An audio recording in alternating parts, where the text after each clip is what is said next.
Right. ಇದ್ರ ಜೊತೆಗೆ breaking ಕೂಡ ಬರ್ತಾ ಇದೆ. ಬೆಂಗಳೂರು ಗ್ರಾಮಾಂತರದಲ್ಲಿ ಡಾಕ್ಟರ್ ಮಂಜುನಾಥ್ಗೆ ಭರ್ಜರಿ ಗೆಲುವು ಈಗ ಅಧಿಕೃತ ಘೋಷಣೆ ಆಗಿದೆ. ಬೆಂಗಳೂರು ಗ್ರಾಮಾಂತರದಲ್ಲಿ ಜನರ ಹೃದಯ ಗೆದ್ದ ಡಾಕ್ಟರ್ ಮಂಜುನಾಥ್ ಕೊನೆಗೂ ಕೂಡ ಡಿ ಕೆ ಸುರೇಶ್ ವಿರುದ್ಧ ಈಗ ಗೆದ್ದು ಬೀಗಿದ್ದಾರೆ. ಕಾಂಗ್ರೆಸ್ ಅಭ್ಯರ್ಥಿ ಡಿ ಕೆ ಸುರೇಶ್ಗೆ ಸೋಲಿನ ಮಹಾ ಆಘಾತ ಈಗ.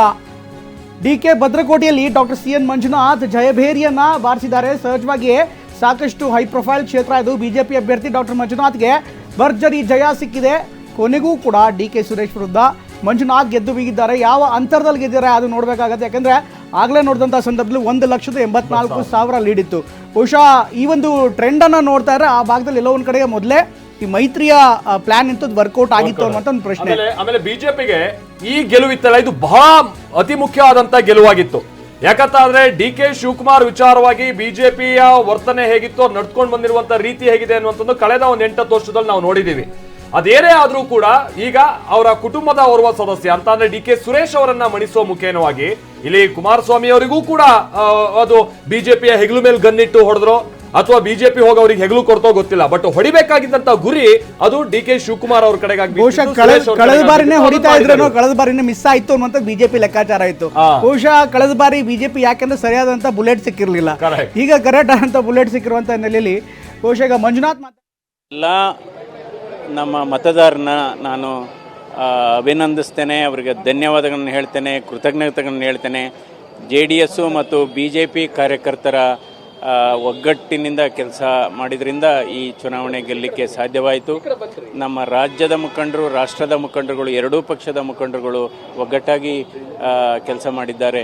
ಹೀಗಾಗಿ ಒಂದು ಬದಲಾವಣೆ ಬಂದಿದೆ. ಇದು ಈ ಕ್ಷೇತ್ರದಲ್ಲಿ ಒಂದು ಬದಲಾವಣೆ ಮತ್ತು ಅಂಡರ್ ಕರೆಂಟ್ ಇತ್ತು ಇದರಲ್ಲಿ. ಅಂದರೆ ಡಾಕ್ಟ್ರನ್ನ ಗೆಲ್ಲಿಸಬೇಕು ಈ ಚುನಾವಣೆಯಲ್ಲಿ ಅನ್ನುವ ಒಂದು ಅಂಡರ್ ಕರೆಂಟ್ ಏನಿತ್ತು. ಸೊ ಅದರಿಂದ ಇದು ಹೆಚ್ಚು ಅಂತರ ನಮಗೆ ಸಿಕ್ಕಿದೆ. ಸುಮಾರು 35-40 ವರ್ಷ ನಾನು ಕೂಡ ಸುದೀರ್ಘವಾಗಿ ಹೃದ್ರೋಗ ಕ್ಷೇತ್ರದಲ್ಲಿ, ವೈದ್ಯಕೀಯ ಕ್ಷೇತ್ರದಲ್ಲಿ ಲಕ್ಷಾಂತರ ರೋಗಿಗಳಿಗೆ ನಾವು ಚಿಕಿತ್ಸೆಯನ್ನು ಕೊಟ್ಟಿದ್ದೇವೆ. ಅದು ಕೂಡ ಎಲ್ಲಿ ಯಾವ ಹಳ್ಳಿಗೆ ಹೋಗಲಿ 15-20 ಜನ ರೋಗಿಗಳು ಇರ್ತಾಯಿದ್ರು.